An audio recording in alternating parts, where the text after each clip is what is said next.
ঠিক আছে, আমরা একটা budget not for its time, মানে ডেইলি স্টার পত্রিকা তারা বাজেট নিয়ে একটা রিপোর্ট করে, হ্যাঁ, ওখানে অ্যানালাইসিসে ওরা যে বিষয়গুলো দেখায়, আমরা দেখি যে বাংলাদেশের বাজেটের 2022-2021 এই বাজেটের সিনারিওটা কি, হ্যাঁ।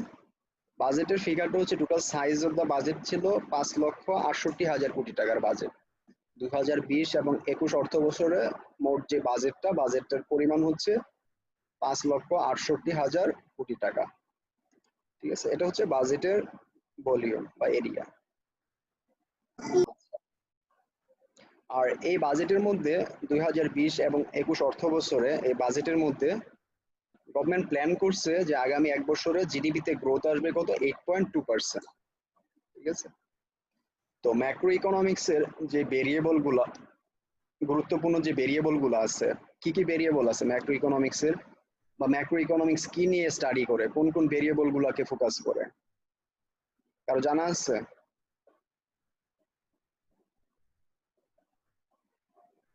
হ্যাঁ, ম্যাক্রো ইকোনমিক্সের ইম্পর্টেন্স ভেরিয়েবল গুলা কি?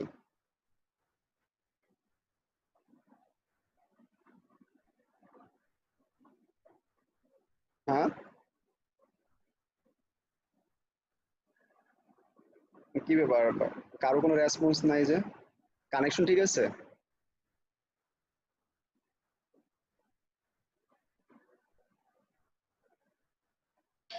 স্যার ঠিক আছে।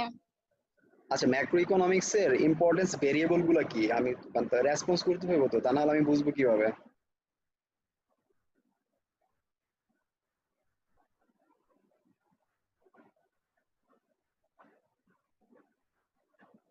আচ্ছা, ম্যাক্রো ইকোনমিক্স এর ইম্পর্টেন্স যে ভেরিয়েবল গুলো, এগুলো হচ্ছে ম্যাক্রো ইকোনমিক্স মূলত দেখার চেষ্টা করে জিডিপি গ্রোথ, হ্যাঁ, এটা একটা ভেরিয়েবল ম্যাক্রো ইকোনমিক্স এর। ইনফ্লেশন, ম্যাক্রো ইকোনমিক্স এই বিষয়গুলোকে নিয়ে স্টাডি করে, অ্যানালাইসিস করে, সেটা হচ্ছে যে অর্থনৈতিক প্রবৃদ্ধি, জিডিপি গ্রোথ, ইনফ্লেশন, হ্যাঁ, মুদ্রাস্ফীতি, আনএমপ্লয়মেন্ট। ঠিক আছে, এগুলো হচ্ছে, তারপর হচ্ছে কারেন্সি রেট, এগুলো হচ্ছে ম্যাক্রো ইকোনমিক্সের, বা এক্সচেঞ্জ রেট, এগুলো হচ্ছে ম্যাক্রো ইকোনমিক্সের ভেরিয়েবল। তো এই বাজেটটা সাধারণত ম্যাক্রো ইকোনমিক্স নিয়ে আলোচনা করে। ঠিক আছে, এই বাজেটের একটা ম্যাক্রো ইকোনমিক্সের একটা সিনারিও থাকে। আমরা যে মাইক্রো বা ম্যাক্রো ইকোনমিক্সের যে থিওরিগুলো পড়লাম, এর সাথে বাজেটের সাথে ওই থিওরিগুলোর সামঞ্জস্য কোন জায়গায়, বা এই থিওরির ইমপ্লিকেশন গুলা বাজেটের মধ্যে কিভাবে আছে, এটা একটু অ্যানালাইসিস করতে হবে। হ্যাঁ, নিজে নিজে চেষ্টা করে দেখতে হবে যে আমরা ম্যাক্রো ইকোনমিক্সের যে ধরনের থিওরি গুলো শিখলাম, জিডিপি গ্রোথ, ইনফ্লেশন, আনএমপ্লয়মেন্ট, তো এগুলা এই বাজেটের মধ্যে কিভাবে প্রতিফলিত হচ্ছে। হ্যাঁ, তো বাজেটটা মূলত ম্যাক্রো ইকোনমিক্সের একটা স্টাডি। আচ্ছা, যাই হোক, তা আমরা দেখলাম যে 2020 এবং 2021 অর্থ বছরে বাজেটের আকারটা দেখলাম 5,68,000 কোটি টাকা, এবং এই বাজেটের মধ্যে জিডিপি গ্রোথ টার্গেট করা হয়েছে 8.2%, আর ইনফ্লেশন টার্গেট করা হয়েছে 5.4%। আচ্ছা, এটা গেল। তো এই যে গভর্নমেন্ট যে বাজেটের যে সাইজটা বা আকারটা নির্ধারণ করলো 5,68,000 কোটি টাকা, তো এটা তো সরকারের ব্যয়, হ্যাঁ, বাজেট। তো এই ব্যয়টা সরকার কিভাবে, এই ব্যয়ের জন্য সরকার কিভাবে আয় করবে, অর্থাৎ এই আয়গুলো কোথা থেকে আসবে? 5,68,000 কোটি টাকা সরকার কোথা থেকে আয় করবে? আচ্ছা, তো এখন এই আয়ের বিভিন্ন সেক্টর থাকে, হ্যাঁ, সরকার আয়ের বিভিন্ন সেক্টর থাকে। তো এই 5,68,000 কোটি টাকার আয় কোথা থেকে আসছে? 3,78,000 কোটি টাকা আসতেছে এনবিআর রেভিনিউ, হ্যাঁ, অর্থাৎ বাংলাদেশের ন্যাশনাল বোর্ড অফ রেভিনিউ, জাতীয় রাজস্ব বোর্ড নামে একটা সরকারের একটা প্রতিষ্ঠান আছে, যারা বিভিন্ন ট্যাক্স, ইনকাম ট্যাক্স, ব্যাট বা এই জাতীয় বিষয়গুলো থেকে তারা সরকারের অর্থের যোগান দিয়ে থাকে। তো এই NBR, National Board of revenue, তাদের ইনকাম হচ্ছে, তারা আয় করবে 3,78,000 কোটি টাকা। ঠিক আছে, এটা হচ্ছে টোটাল রেভিনিউ আসবে 3,78,000 কোটি টাকা। বাট এই 3,78,000 কোটি টাকা থেকে এনবিআর অর্থাৎ ন্যাশনাল বোর্ড অফ রেভিনিউ তারা আয় করবে 3,30,000 কোটি টাকা। ঠিক আছে, তাহলে আমাদের বাজেটের সাইজ হচ্ছে 5,68,000 কোটি টাকা। এই 5,68,000 কোটি টাকা থেকে সরকার রেভিনিউ আকারে আয় করবে 3,78,000 কোটি টাকা। এটা হচ্ছে সরকারের রেভিনিউ আয় বা রাজস্ব আয়। এই 3,78,000 কোটি টাকা রাজস্ব আয়ের মধ্যে এনবিআর আয় করবে 3,30,000 কোটি টাকা। তাহলে বাকি থেকে গেল আর কতটুকু? 48,000 কোটি টাকা। হ্যাঁ, এই টোটাল রেভিনিউ থেকে। সেটা কোথা থেকে আসে ওটা আমরা পরে দেখবো। আর এই যে এখানে বলছে নন এনবিআর রেভিনিউ কত আসবে? 48,000 কোটি টাকা। অর্থাৎ এই যে টোটাল যে রেভিনিউ আয় বা রাজস্ব আয়, এই রাজস্ব আয়ের পরিমাণ কত? 3,78,000 কোটি টাকা। এই 3,78,000 কোটি টাকার মধ্যে থেকে এনবিআর আয় করবে 3,30,000 কোটি টাকা। আর নন এনবিআর রেভিনিউ কত আসবে? 48,000 কোটি টাকা। এই 3,30,000 প্লাস 48,000 মিলে হইল 3,78,000 কোটি টাকা। এটা হচ্ছে টোটাল রেভিনিউ অর্থাৎ সরকারের রাজস্ব আয়। তাহলে যেহেতু রাজস্ব আয় হলো 3,78,000 কোটি টাকা, বাট মোট বাজেট কত? 5,68,000 কোটি টাকা। তাহলে তো সরকারের আরো একটা আয় এবং ব্যয়ের গ্যাপ রয়ে গেল। তো এই বাকি টাকাটা সরকার কোথা থেকে আয় করবে? বাকি টাকাটা আয় করবে এই যে ব্যাংক বরোয়িং, অর্থাৎ সরকার বিভিন্ন ব্যাংক থেকে ঋণ নেবে। ওই ঋণের পরিমাণ কত? 84,980 কোটি টাকা। তারপরও একটা ব্যবধান থেকে যায়, আর বাকি সেই ব্যবধানটুকু কোথা থেকে আয় করবে সরকার? ফরেন সোর্স, অর্থাৎ বাহ্যিক উৎস বা বিদেশ থেকে সরকার বিভিন্নভাবে ঋণ গ্র্যান্ট এই আকারে নিবে। কত হাজার? 80,017 কোটি টাকা। আর নন ব্যাংক বরোয়িং অর্থাৎ ব্যাংক ছাড়াও সরকার বিভিন্ন উৎস থেকে সরকার ঋণ করতে পারে, সেটার পরিমাণ কত? 25,003 কোটি টাকা। তো এই সব মিলিয়ে এই যে টোটাল রেভিনিউ 3,78,000 কোটি টাকা প্লাস ব্যাংক বরোয়িং 74,980 কোটি টাকা প্লাস 80,017 কোটি টাকা প্লাস 25,003 কোটি টাকা, এগুলো সবগুলো সাম করলে আমরা পাইবো কত? 5,68,000 কোটি টাকা। তাহলে সরকারের আমরা বাজেটের সাইজটা দেখলাম এবং সরকার এই বাজেটটা জন্য ফাইন্যান্সিং এর যে সোর্স গুলো সেটা দেখলাম। তো প্রথমত ফাইন্যান্সিং এর সোর্স কি? একটা হচ্ছে সরকারের রাজস্ব আয়, সেই রাজস্ব আয়টা এনবিআর থেকে আসে আর নন এনবিআর থেকে আসে, রেভিনিউ থেকে আসে। তারপর সরকার ব্যাংক থেকে বরোয়িং করতে পারে, ধার করতে পারে, বা ফরেন সোর্স বা বৈশ্বিক উৎস থেকে সরকার ঋণ নিতে পারে।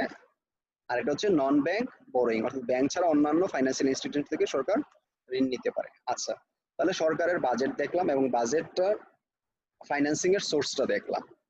আচ্ছা, এবার আসি আমরা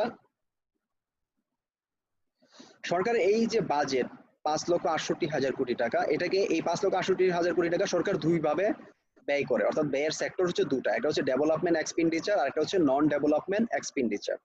তো ডেভেলপমেন্ট এক্সপেন্ডিচারের মধ্যে যেমন রোড গার্ড, বিভিন্ন কনস্ট্রাকশন এই রিলেটেড। তো ডেভেলপমেন্ট এক্সপেন্ডিচার বা উন্নয়ন ব্যয় কত সরকারের? 2,05,145 কোটি টাকা।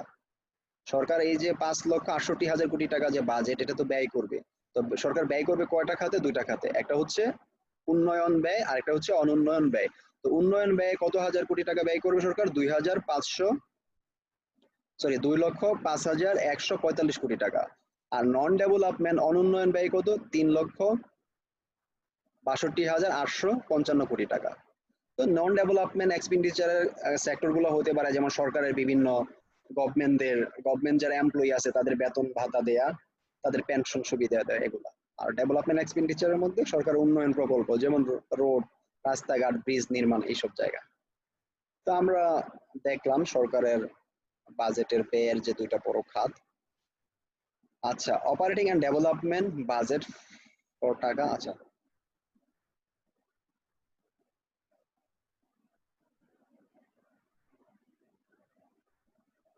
আচ্ছা সরকার এই যে সরকারের যে ফাইন্যান্সিং এর সোর্স, এগুলোকে আবার আরো কয়েকটা সেক্টরে মানে একটা পাই চার্টের মধ্যে দিয়ে দেখানো হয়েছে। এটা নিয়ে দেখানো হয়েছে operating and development budget of the government. আচ্ছা, এই যে 5,68,000 কোটি টাকা, এটা কোথা থেকে আসবে? এটা একটা পাই ডায়াগ্রামে দেখানো হয়েছে। এখানে বলা হয়েছে domestic loan, bank, non bank and savings tools. এই যে 5,68,000 কোটি টাকা আছে, তার 9.4% আসবে কোথা থেকে? আসবে domestic loan, bank, non bank and savings tools. অর্থাৎ দেশের অভ্যন্তর থেকে যে বিভিন্ন ঋণ, এই ঋণের মধ্যে ব্যাংক, নন ব্যাংক হতে পারে বা সেভিংস টুলস, এগুলা থেকে এই টোটাল বাজেটের আয় আসবে কত? 9.4% আসবে। আচ্ছা, 5.8% এই ফাইন্যান্সিংটা আসবে কোথা থেকে? আসবে নন ট্যাক্স রেভিনিউ থেকে আসবে। আর 2.6 আসবে ট্যাক্স রেভিনিউ থেকে, হ্যাঁ, এটা নন এনবিআর। আর 58.1% যে টোটাল যে বাজেট 5,68,000 কোটি টাকা, তার 58.1% আসবে কোথা থেকে? ট্যাক্স রেভিনিউ থেকে। অর্থাৎ যে ট্যাক্স রেভিনিউ গুলো কে কালেক্ট করে? NBR, National Board of Revenue. আর 0.7% কোথা থেকে আসবে? ফরেন গ্র্যান্ট থেকে, অর্থাৎ বিভিন্ন দেশের থেকে দান অনুদান হিসেবে আসবে। আর 13.4% আসবে ফরেন লোন আকারে। হ্যাঁ, গ্র্যান্ট এবং লোনের মধ্যে পার্থক্য হচ্ছে গ্র্যান্টের জন্য কি করতে হয় না, কোনো ইন্টারেস্ট রেট দিতে হয় না, বাট লোনের জন্য ইন্টারেস্ট রেট দিতে হয়। গ্র্যান্ট হচ্ছে অনুদান। হ্যাঁ, তো এই ছিল বাজেটের একটা ডিস্ট্রিবিউশন। তো এখানে এই ইয়েটা দেয়া আছে, এখানে ওরা এটাকে অ্যানালাইসিস করছে, যে সাধারণত বলা হয়েছে যে এই বাজেট হলে পরে কিছু প্রোডাক্টের দাম বাড়ে, কিছু প্রোডাক্টের দাম কমে। ঠিক এখানে বলা হয়েছে যে এই যে প্রস্তাবিত যে বাজেটটা বলা হয়েছে, এই বাজেটের মধ্যে কিছু নিত্য প্রয়োজনীয় দ্রব্যের দাম বেড়ে যাবে। সেটা প্রথম হচ্ছে সুগার। হ্যাঁ, সুগার বাইরে থেকে ইম্পোর্ট করা হয়, তার ট্যাক্স, তার টেরিফ বাড়ায় দেওয়া হয়েছে। গোল্ডের প্রাইস বেড়ে যাবে। ফ্রিজ, এদের ট্যাক্স পূর্বে যা রেট ছিল তা থেকে বাড়ানো হয়েছে। এয়ার কন্ডিশন মানে লাক্সারি গুডস গুলো, আর এলপিজি সিলিন্ডার, এই টাইপের প্রোডাক্ট।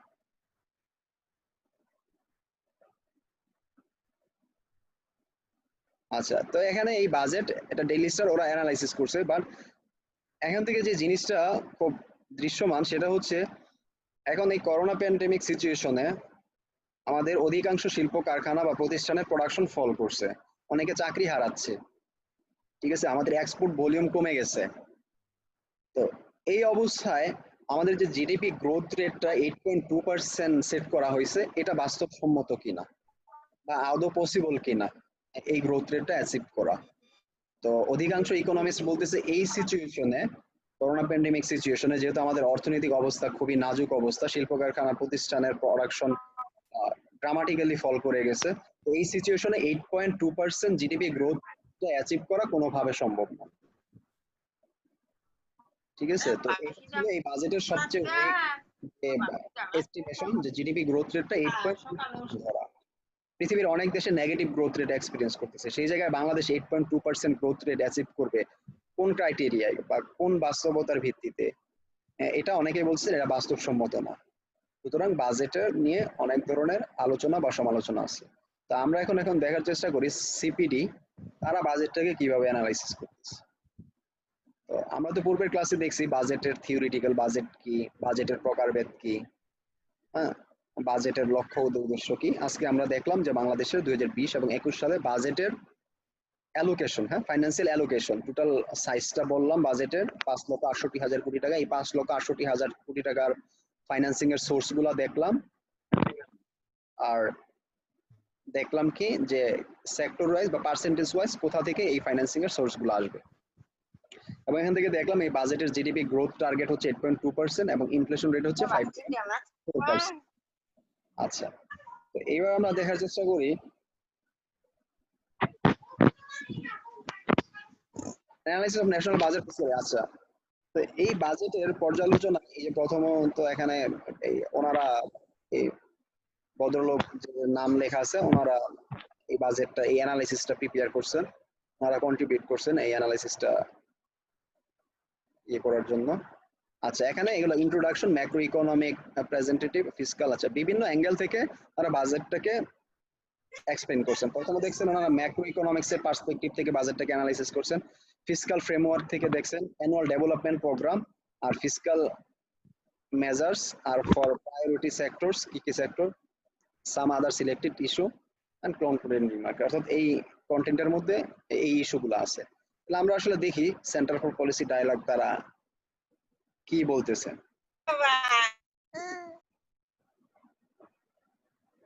তারা প্রথমত ওই আসলে বিভিন্ন ইস্যু নিয়ে, এটা একটা ইন্ট্রোডাক্টরি, এটা একটু ডিটেলস পড়তে হবে। হ্যাঁ, এই স্লাইডগুলো অনেক বড়, তো সুতরাং সবগুলো ধরে ধরে পড়ার সময় হয়তো বা পাইবো না। আমি জাস্ট ইম্পর্টেন্স যে পয়েন্টগুলো ওগুলো একটু হাইলাইট করতেছি।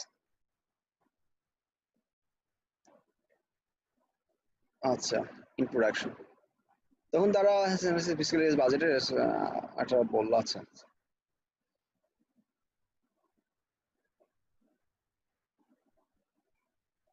has been grappling with the formidable challenges and have been আচ্ছা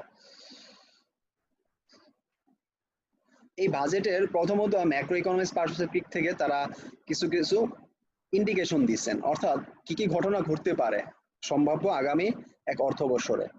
last shortfall in revenue mobilisation, প্রথমে তারা বলছে যে এই যে সরকার যে রেভিনিউ কালেকশনের কথা বলছে 3,78,000 কোটি টাকা, আসলে এইটা তো শুধু একটা এস্টিমেশন করলো, বাট এটা আদায় করা আদৌ পসিবল হইব না এই সিচুয়েশনে। কারণ হচ্ছে ব্যাটের পরিমাণ কমে যাবে, কারণ মানুষ এখন কেনাকাটা কমে দিচ্ছে, সুতরাং ব্যাট থেকে সরকারের রেভিনিউ কম আসবে। ইনকাম ট্যাক্স বা ব্যবসা বাণিজ্য থেকে যে মানুষের যে ট্যাক্স গুলো ছিল, এখন তো মানুষের ব্যবসা প্রতিষ্ঠান প্রায় বন্ধই, মানুষের আয় কমে গেছে। তো এই সব জায়গা থেকে এনবিআর কে যে এই যে দায়িত্ব দেওয়া হয়েছে যে এত টাকা কালেক্ট করে আনিয়ে দেওয়ার জন্য, বাট এনবিআর সেটা কালেক্ট করতে পারবে না। প্রথম হচ্ছে large fall in revenue mobilisation, অর্থাৎ সরকারের এই রাজস্ব আয়টা এত পরিমাণ হইব না যে পরিমাণ সরকার টার্গেট করছে। তারপর হচ্ছে disrupted intimation of the public investment, অর্থাৎ সরকারি যে বিনিয়োগ যে প্রকল্পগুলো আছে এগুলাতে এখন দেখা যাচ্ছে অনেক বড় বড় প্রকল্পের কাজ বন্ধ হয়ে আছে।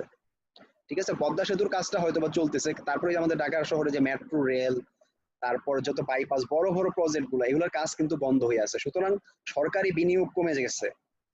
তো যেহেতু সরকারি বিনিয়োগ কমে গেছে, তাহলে এটা জিডিপি গ্রোথটাকে কমায় দিব।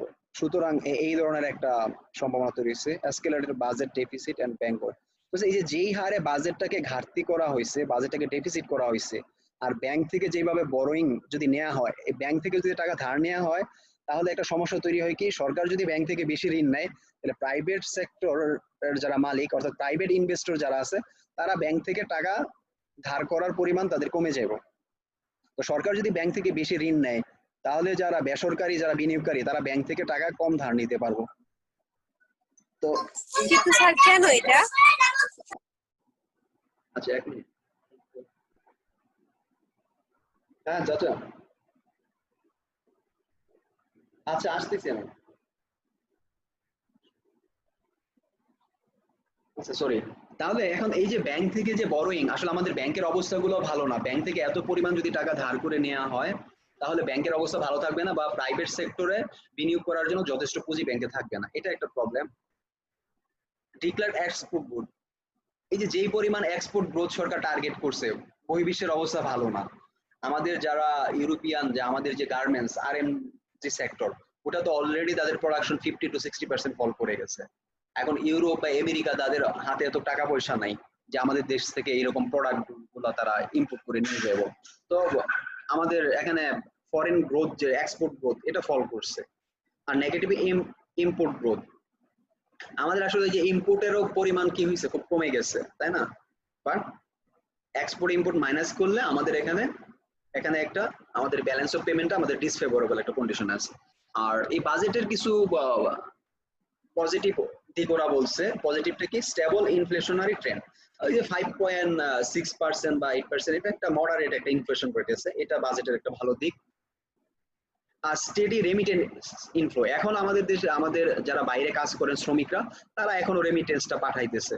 এখনো ওইভাবে আমাদের ইকোনমিতে রেমিটেন্সের শর্টফলটা এখনো দেখা যায় নাই। হ্যাঁ, এটা বাজেটের কে হয়তো বা একটু স্বস্তি দিতে পারে। কমফোর্টেবল ব্যালেন্স অফ পেমেন্ট, যেহেতু যে হারে আমাদের আসলে যেভাবে এক্সপোর্ট কমে গেছে, আমাদের ইম্পোর্টও কমে গেছে, তো ব্যালেন্স অফ পেমেন্টের মধ্যে খুব বেশি ডেভিয়েশন নাই। স্টেডি এক্সচেঞ্জে তো এক্সচেঞ্জ রেটটারও খুব বেশি আমাদের খুব বেশি আমাদের ডিসফেভারেবল কন্ডিশনে না। এটা হচ্ছে বাজেটের মানে একটা পজিটিভ দিক আর কি। ঠিক আছে, ভালো দিকগুলো এগুলো বলতেছি। এক্সচেঞ্জ রেটটা আমাদের ফেভারেবল আছে। ইনক্রিজ ফরেন এক্সচেঞ্জ রিজার্ভ, তো আমাদের আসলে ওই রিজার্ভটাও যথেষ্ট, বাংলাদেশ ব্যাংকের রিজার্ভের যে কন্ডিশন সেটা স্টেবল আমাদের পক্ষে আছে। তো এই বাজেটের কিছু ড্রব্যাকস এবং কিছু অ্যাডভান্টেজ গুলো ওরা প্রথমত আলাপ করছে, মানে একটু ব্যাখ্যা করছে সংক্ষেপে। তো এইবার আমরা এখানে দেখি এই যে বাজেটের জিডিপি এন্ড ইনভেস্টমেন্ট। হ্যাঁ, তো এখানে ইয়ার ওয়াইজ দেয়া হয়েছে যে ফিসক্যাল ইয়ার 2019 এ আমাদের জিডিপি গ্রোথ ছিল 8.15, বাট ফিসক্যাল ইয়ার 20 তে এসে 8.2 করা হয়েছে। হ্যাঁ, তো অ্যাকচুয়াল বাজেট আর বাজেট আর একটা পরবর্তীতে আবার রিভাইজ বাজেট নামে একটা বাজেট করা হয়, তো রিভাইজ বাজেটের মধ্যে আবার 5.2। ঠিক আছে, আর প্রজেকশন করতেছে 2021 সালে আমাদের জিডিপি গ্রোথ আসবে, এটা তো ফিসক্যাল ইয়ার 20 তে আমাদের 21 এ ফিসক্যাল ইয়ারে আসবে 8.2, আর ফিসক্যাল ইয়ারে 22 অর্থাৎ 22 সালে আমাদের জিডিপি গ্রোথকে প্রজেকশন করা হয়েছে বা ধারণা করা হয়েছে 8.3 আসবে, বা 2023 সালে আসবে 8.4 এইভাবে। আচ্ছা, গ্রস ইনভেস্টমেন্ট পার্সেন্ট হবে। আচ্ছা, ইনভেস্টমেন্ট ফিসক্যাল ইয়ারে গ্রস ইনভেস্টমেন্ট ছিল 31.6%, বাট ফিসক্যাল ইয়ার 2000 এ এটাকে 32.8% করা হয়েছে, আর রিভাইসের মধ্যে 20%, আর 2021 সালে 33.5%, অর্থাৎ থেকে একটু বেশি আসছে 21 সালে। প্রাইভেট ইনভেস্টমেন্ট ছিল 3.5%, 24.2%, আর রিভাইস বাজেট যেটা 12.7%, আর 21 সালে 25, এগুলো পাবলিক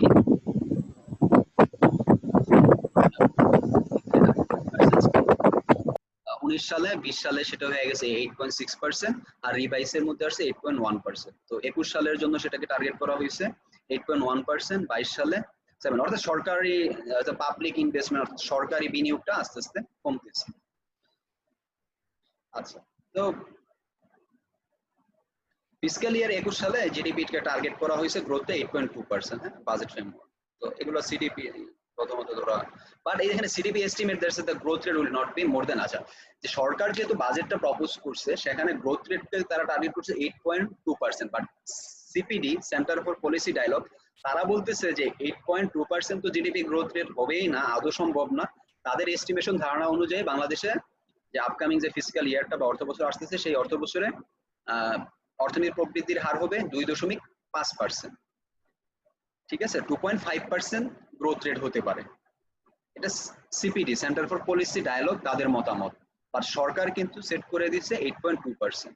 তো এর মধ্যে কিন্তু বিস্তর একটা ব্যবধান। ঠিক আছে, 8.2 আর 2.5 এত অনেক ফারাক। আসলে বাস্তবে সরকার যে গ্রোথ রেটটা টার্গেটটা সেট করলো এটা বাস্তবসম্মত না, এটা সিপিডির মতামত। ওরা apparently the impact of the COVID-19 pandemic have been largely, আসলে বলা হয়েছে যে আসলে এই যে সরকার যে বাজেটটা তৈরি করছে এটা হচ্ছে যে গতানুগতিক বা স্বাভাবিক অর্থনৈতিক কর্মকাণ্ড যদি ঠিক থাকতো তাহলে হয়তো বাস্তব হতো, কিন্তু এই যে বিশ্বব্যাপী বা দেশের অভ্যন্তরে যে করোনা প্যান্ডেমিক যে সিচুয়েশনটা চলতেছে এটা হয়তো বা সরকার ইগনোর করে এই বাজেটটা প্রস্তাব করছে বা বাজেটটা প্রণয়ন করছে। তারা আসলে এই করোনা সিচুয়েশন যে প্যান্ডেমিক এটার যে ইম্প্যাক্ট এটা মাথায় তারা রাখে নাই, এটা বলতেছে। আচ্ছা, ম্যাক্রো ইকোনমিক এখানে ওই যে তারা কিছু প্রাইভেট ইনভেস্টমেন্টের কি ধরনের সিচুয়েশন হতে পারে, পাবলিক ইনভেস্টমেন্টের কি ধরনের সিচুয়েশন ঘটতে পারে এই করোনা প্যান্ডেমিক সিচুয়েশনে, তারা এগুলোর কিছু অ্যানালাইসিস দিচ্ছে, এগুলো একটু ডিটেইলস পরে দেখতে হবে। আচ্ছা, এখানে ইনফ্লেশনটা তো এই যে আমরা পড়লাম দেখলাম ইনফ্লেশন হলে, আচ্ছা এখানে এরা বলতেছে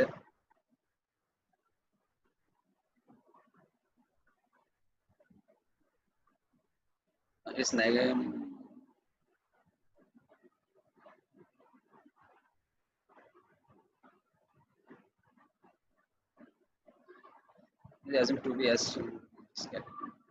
আচ্ছা, ইনফ্লেশন নিয়ে তেমন ওদের ইয়ে নাই, ইনফ্লেশন নিয়ে তারা মোটামুটি একমত, সরকার যে বাজেটের যে প্রস্তাবনাটা দিছে এর সাথে বাস্তবে ইনফ্লেশন তেমন ডেভিয়েশন হবে না, এটা নিয়ে বা সিপিডি মোটামুটি তাদের কোনো নেগেটিভ রিমার্ক নাই। আচ্ছা, এক্সপোর্ট গ্রোথের কথা বলা হইতেছে, হ্যাঁ, ম্যাক্রো ইকোনমিক এক্সটার্নাল, এখানে এক্সপোর্ট গ্রোথ হচ্ছে ফিসক্যাল ইয়ার অর্থাৎ 19 অর্থ বছরে এক্সপোর্ট গ্রোথ ছিল 10.5%, আর সেটাকে 20 অর্থ বছরে বলা হয়েছে 12.2। রিভাইজ বাজেটের মধ্যে দেখা গেছে যে ফিসক্যাল ইয়ার 20 এটা এসে মাইনাস আসছে, আমাদের এক্সপোর্ট গ্রোথটা -10% হচ্ছে, যেটা প্রস্তাব করা হয়েছিল থাকে। হ্যাঁ, আবার 2021 সালে দেখা গেছে আস্তে আস্তে বাড়তেছে, 22 কমে গেছে। ঠিক আছে, এখানে এক্সপোর্ট গ্রোথটা বা সরকারি এস্টিমেশন করছে 10.5, 19-20 সালে করছে বাট ওদের রিভাইজ বাজেটের মধ্যে দেখা গেছে মাইনাস এক্সপোর্ট গ্রোথ আসছে, ইম্পোর্ট গ্রোথও ঠিক একই অবস্থায় মাইনাসের দিকে, এগুলা রেমিটেন্স গোয়িং, রেমিটেন্সটা বাড়তেছে, হ্যাঁ রেমিটেন্সটা ইনফ্লো আসতেছে, অর্থাৎ বাইরে যারা শ্রমিকরা কাজ করতেছে এটা তেমন ইম্প্যাক্টেড না। growth target export has been set up.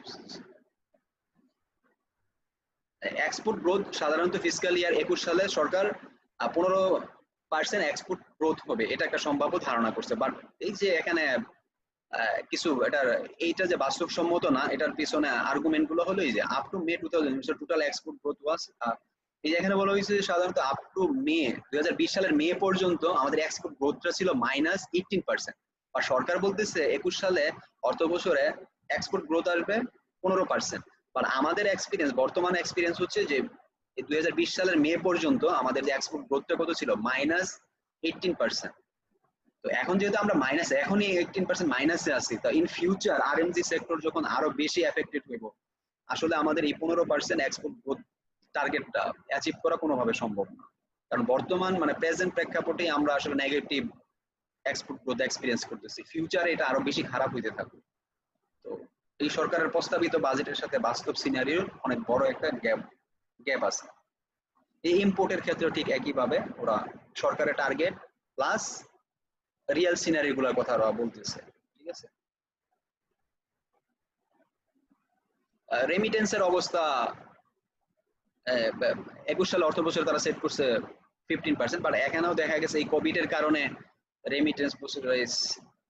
রেমিটেন্সটা হয়তো বা 15% আসবে না, এটা নেগেটিভে আসবে না, বাট পজিটিভ আসবে, কিন্তু এই 15% রেমিটেন্স গ্রোথ হবে না। ওরা বলতেছে 8.7 বা 7 to 8% গ্রোথ আসতে পারে রেমিটেন্স। ম্যাক্রো ইকোনমি, আচ্ছা এসে পাবলিক ডেপ্থের কথা বলা হয়েছে,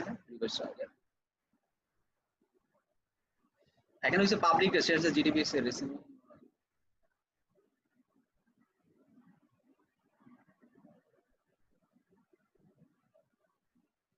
এখন এই যে পাবলিক ডেপ্থ অর্থাৎ সরকারি যে ঋণ, এটা হচ্ছে জিডিপির 33.2%, ঠিক আছে। Driving the higher domestic and external borrowing, সরকারের যেহেতু এই যে এত পরিমাণ ঋণ, সরকারি ঋণ, এই ঋণের ফাইন্যান্স করতে গেলে সরকার দেশের অভ্যন্তর বা দেশের বাইরে থেকে সরকারকে কি করতে হইব, ঋণ নিতে হইব, কারণ সরকার অনেক ঋণ আছে, ঋণগুলো পরিশোধ করতে। এখন ইন্টারনাল অর্থাৎ ব্যাংক থেকে যদি সরকার বেশি পরিমাণ ঋণ নেয়, তাহলে এটার কিছু সাইড ইফেক্ট আছে। ফাইনালি এই ঋণটাকে মিট আপ করার জন্য সরকার কি করতে পারে, টাকা ছাপাইতে পারে। সরকার ক্যান প্রিন্ট দ্য মানি। এখন যদি টাকা ছাপায় বা দেশের অভ্যন্তর থেকে সরকার ব্যাংক থেকে যদি ঋণ নেয়, তাহলে এগুলোর কিছু সাইড ইফেক্ট আছে। প্রথমত সরকার যদি টাকা ছাপায়, টাকা ছাপাইলে ইনফ্লেশন রেট বেড়ে যাবে, আর ইনফ্লেশন রেট বেড়ে গেলে প্রোডাক্টের প্রাইস বেড়ে যাবে, আর প্রোডাক্টের প্রাইস বেড়ে গেলে যারা মার্জিন পিপল তারা খুব বেশি এফেক্টেড হবে নেগেটিভলি। এখন দেশের অভ্যন্তর ব্যাংক থেকে যদি তারা সরকার যদি ঋণ নিতে থাকে, তাহলে প্রাইভেট সেক্টরের যারা ইনভেস্টর তারা ঋণ পাইব না, তাহলে ইনভেস্টমেন্ট কমে যাবে প্রাইভেট সেক্টর। তো এই যে এত বিশাল পাবলিক ডেপ্ট সরকারি ঋণ করে রাখলো, তো এটার ফাইন্যান্স কোথা থেকে আসবো বা বাস্তবসম্মত কোনো ওয়ে তো নাই, হ্যাঁ বাইরের উৎস থেকেও এখন তেমন ঋণ পাওয়া যায় না, তো এগুলা ইনকনসিস্টেন্সি। তারপরে ঋণ আনলে ঋণের জন্য যে ইন্টারেস্ট রেট পরিশোধ করতে হবে, এগুলার রেট তো হাই, এগুলো ডিসফেভারেবল একটা অবস্থা। ওভারঅল অবজারভেশন ওরা বলতেছে, however the underlying the trends, private investment, productivity, private sector credit, export improves the serious question as regards। তো এই যে অ্যানালাইসিস গুলো থেকে বলা যায় যে এই বাজেটে আমাদের প্রাইভেট ইনভেস্টমেন্টকে এফেক্ট করব, প্রোডাক্টিভিটি কমে যাব, প্রাইভেট সেক্টরের ক্রেডিট কমে যাবে, এক্সপোর্ট গ্রোথ কমে যাবে, ইম্পোর্ট গ্রোথ কমে যাবে, আমাদের রেমিটেন্স অর্থাৎ বাইরে থেকে যে রেমিটেন্স বা বৈদেশিক শ্রমিকরা যে আয়টা পাঠায়, এগুলো সবগুলো আমাদের ডিসফেভারেবল একটা কন্ডিশনে চলে যাবে আগামী অর্থ বছরে, যেহেতু সারা বিশ্বব্যাপী একটা গ্লোবাল ক্রাইসিস চলতেছে। তারপরে অ্যাসেসমেন্টসে এই যে গভর্নমেন্টের যে সোশ্যাল সিকিউরিটি যে প্রোগ্রাম গুলো আছে, হ্যাঁ এগুলো আসলে poverty, inequalities and employment generation policy interest, এগুলো কিভাবে করা যায়। পভার্টি রিডাকশন, দেখা যাচ্ছে পভার্টি আমাদের 21% ছিল, হ্যাঁ ন্যাশনাল অন এভারেজে, অর্থাৎ বিলো 20% ছিল, এখন এটা বেড়ে প্রায় 35%। এই করোনা প্যান্ডেমিক সিচুয়েশনে আমাদের পভার্টি রেট এখন বেড়ে প্রায় 35% হয়ে গেছে। এই সিচুয়েশন চলতে থাকলে সামনে এটা দেখা গেছে 45% এর দিকে পভার্টি বেড়ে যাবে। এই পভার্টিটা কিভাবে রিডিউস করা যায় এগুলা তো সরকারের বাজেটের মধ্যে বাস্তবসম্মত কোনো দিক নির্দেশনা নেই। এই ধরনের কথা ওরা বলতেছে। এমপ্লয়মেন্ট জেনারেশন, মানুষ চাকরি হারাইতেছে প্রাইভেট সেক্টর থেকে। তো কর্মসংস্থান তৈরি করার জন্য কি ধরনের পলিসি, এই বাজেট কর্মসংস্থান তৈরি করার জন্য সহায়ক না, এইভাবে ওনারা ব্যাখ্যা করলেন। তো ওটা ম্যাক্রো। এখন ফিজিক্যাল ফ্রেমওয়ার্ক, হ্যাঁ, তো ফিজিক্যাল ফ্রেমওয়ার্কের এই যেগুলো ডাটাগুলো দেয়া আছে, হ্যাঁ, এটা একটা বড় একটা পিডিএফ ফাইল, এখানে ডিটেলস দেয়া আছে। তো এগুলো নিয়ে একটু পড়তে হইব, বাসায় দেখতে হইব, দেখে এই বাজেটটা নিয়ে নিজের একটা মতামত তৈরি করার চেষ্টা করতে হইব। অর্থাৎ মাইক্রো এবং ম্যাক্রো ইকোনমিক্স এর যে সেন্স বা জ্ঞান, এটার প্রয়োগটা এখানে আছে, হ্যাঁ, এটা ধরার চেষ্টা করতে হবে যে মাইক্রো ইকোনমিক্স বা ম্যাক্রো ইকোনমিক্স কোন থিওরির সাথে এটা মিলে যায়, বা এটার এই বাজেটটার এটা তো সিপিডির মতামত বা নিজস্ব মতামত দেওয়ার চেষ্টা করতে হবে যে এইটা তারা যে বললো, কেন বললো, কি কারণে বললো।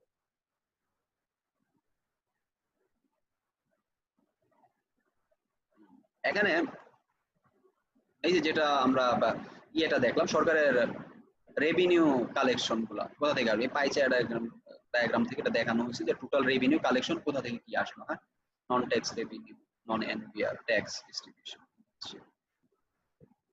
এই যে টোটাল সিনারিওটা আছে। আমি আর একটু যাই। এখন এই যে সরকারের বাজেটটা, এই বাজেটের যে অর্থাৎ এই সরকার যে বাজেটটা তৈরি করলো, সরকারের ব্যয়ের খাতগুলা কি কি, হ্যাঁ, কত পার্সেন্ট কোন কোন সেক্টরে সরকার এই বাজেটটার টাকাগুলো ব্যয় করবে। তো এখানে রয়েছে পাবলিক সার্ভিস, সরকারি পাবলিক সার্ভিস সেক্টরে টোটাল বাজেটের 19.9%, 19.9% ব্যয় করবে সরকার, হ্যাঁ। এডুকেশনাল টেকনোলজিতে এই বাজেটের বরাদ্দ হচ্ছে 15.1%, 15.1% বাজেটের বরাদ্দ। ট্রান্সপোর্টেশন এন্ড কমিউনিকেশনের মধ্যে আছে 11.4%। আর ইন্টারেস্ট, অর্থাৎ সরকার যে বিভিন্ন উৎস থেকে ঋণ দিছে, এই ঋণের সুদ হিসেবে সরকারকে পরিশোধ করতে হবে বাজেটের 11.2%, হ্যাঁ। এলজিআরডি, এই এলজিআরডি ডিপার্টমেন্টের জন্য বরাদ্দ আছে 7%, হ্যাঁ। ডিফেন্স সার্ভিসের জন্য আছে 6.1% টোটাল বাজেটের। সোশ্যাল সিকিউরিটি এন্ড ওয়েলফেয়ারের জন্য 5.6% বাজেট বরাদ্দ। এগ্রিকালচারে বরাদ্দ হচ্ছে 5.3%, হেলথে বরাদ্দ হচ্ছে 5.1%, পাবলিক অর্ডার এন্ড সেফটির জন্য 5%, এনার্জি এন্ড পাওয়ারের জন্য 4.7%, হাউজিং এর জন্য